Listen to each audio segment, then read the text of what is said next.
Hi! Hello! నమస్తే.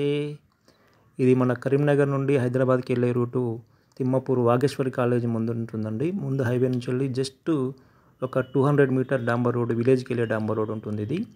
ఈ విలేజ్‌కెళ్ళే డాంబర్ road నుంచి ఈ సైడ్‌కొచ్చేసి ఒక 100 మీటర్స్ మట్టి రోడ్ ఉంటుందండి. ఇగో ఇది 100 మీటర్స్ మట్టి రోడ్. 25 ఫీట్ రోడ్ అండి ఇది. ఇక్కడ మొత్తం చుట్టూ అన్ని వెంచర్లుంటాయి. ఇది quite opposite to Vageshwari college అండి. వాగేశ్వరి కాలేజ్‌కి ఎదురుగా వస్తుంది ఈ plot. South facing 25 feet road అండి ఇది. 33x70 256 స్క్వేర్ యార్డ్స్ అండి. 2 గుంటల పైన ఉన్న ప్లాట్ ఇది. టోటల్ ప్లాట్ వచ్చేసి దీని టోటల్ ప్లాట్ ధర వచ్చేసి ఓనర్ రేటు 28 lakhs చెప్తున్నారండి. స్మాల్ నెగోషియబుల్ ఉంటుంది. ఎవరైనా ఇంట్రెస్టెడ్ కస్టమర్స్ ఉన్నట్లయితే వెంటనే నన్ను సంప్రదించగలరు. దీనికి సంబంధించి వివరాలు నా దగ్గర ఉన్నాయి. వెరీ జెన్యూన్ ప్లాట్ అండి ఇది. Thank you.